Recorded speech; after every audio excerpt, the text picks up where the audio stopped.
Good afternoon, I'm Instructor Sutherland. I'm with the ITV Philosophy 1 course, the Introduction to Philosophy. This is our textbook. This is Introduction to Philosophy, the title, and it's by Manuel Velasquez. This is a condensed version of the text. You'll see the cover has trees on it so that you'll know which one it is. It is available in the bookstore. And this is a condensed version. It is based on the 12th edition, which you can identify by this is actually a staircase, but it looks like a snail sort of a pattern. This is the 12th edition. This is the complete textbook, and we condensed it to save some money for you. And so either one will work for the course, but the homeworks and the quizzes are based on the textbook. And then also to accompany the textbook, which you can buy in the bookstore or you can stream online, we have the DVD set that also is the companion to the textbook and relays the same information per chapter on these DVDs.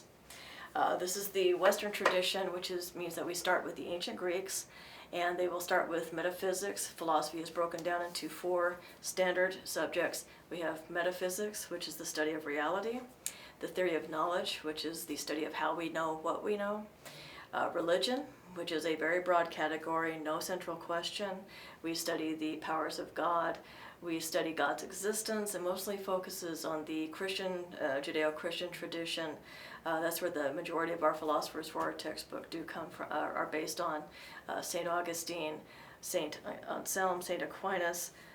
These central philosophers are either trying to explain Christianity or they're trying to do their work to defend some of the questions that have been brought up about God, such as God's existence, how can God be everywhere, how do we get evil from an all-good God. These are all standard and still very good questions that people still ask today because they seem like contradictions to God's powers, but certainly we can't have a contradiction if it's a God, any God. And so that's why we still pursue these questions, all right? So we have metaphysics, the study of reality. We have religion, and then we have ethics, which studies how we ought to behave, and that is broken down into 3 types. Duty ethics, which means doing something that you're going to be taking a risk at. Consequentialism, which focuses on the outcome of an act. And virtue ethics, which has been the longest historically, starting way before the Greeks and coming into the 1700s. That's how long the virtue ethics lasted. And we made the change simply because we wanted to break with the past. So we no longer, since the 1700s, are virtue ethics bound, but we have a combination, so to speak, of duty ethics and consequentialism, mostly focusing on consequentialism, the outcome, focusing on pleasure and pain, mostly pleasure. That's the direction we want to go in. And then we have knowledge, again, how we know what we know, which is based on two points. There is no simple answer in philosophy, so ethics has 3 issues, and religion, of course, has broad questions. Knowledge has 2, how we know what we know, either through the mind or through the senses. And they are exclusive. They are considered opposites. So we don't combine them. We have only one philosopher who tried and it didn't work. And otherwise our Greeks were rationalists, and in modern times we are empiricists. We like to use our senses. Okay? So looking behind us here, we have a nice introduction in Raphael's painting. We have Plato, who was pointing up to the sky, pointing to the ideal world. We have Aristotle, who is down here. No, this is the real world. This is Aristotle. Very much, we take very much from Aristotle in our modern times. We use a lot of his theory. Over here we have Pythagoras, who's working on his calculations. Heraclitus, who's also in your textbook. All of these Greeks we will be covering. Heraclitus is questioning about permanence or change.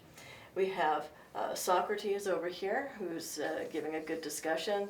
And this is a very good likeness of Socrates according to descriptions that we have. We have Diogenes, who didn't like anybody, and so he is isolated. He's all by himself. He doesn't want to be with anybody. He thinks that people corrupt people, and so he wants to keep his distance from people, right? He thinks people are the source of all troubles, not concepts, but people. So that's why he's all by himself. And if you look at the painting, we actually have a lot of women. That was Plato's idea. Plato and Socrates were very modern for their thinking of the times, and they liked to include women as well as men. For them, knowledge had no gender bias, and so that's why we include women as well. Okay. Aristotle, of course, being very different. Again, we take from Aristotle in our modern times. However, though Aristotle went back to the old tradition of the old men's club, the old boys' club for the Greeks. And so we stand out with the modern approach of including women, mostly with Plato and Socrates, and we have a falling out of that until we get back into our modern times with the utilitarians, John Stuart Mill and Mary Wollstonecraft, who is going to be bringing in the women, bring the women back. Okay. So as you can see, it's a very open discussion here that they're all having. They're all very involved with philosophy and their particular problems, except for Diogenes all by himself over here. But he likes it that way, so we'll leave him alone. And hopefully that you will enjoy our school here with Mission College and also the ITV course. It's a very nice course. It's very well designed. And I do encourage you to keep up with it, get all of the assignments done. If you need to get in touch with me, you send me an email on the etudes website. And otherwise, I hope to see you in class. And you're welcome and to sign up for this class. And a very big welcome from me, and hope you enjoy the class. Thank you.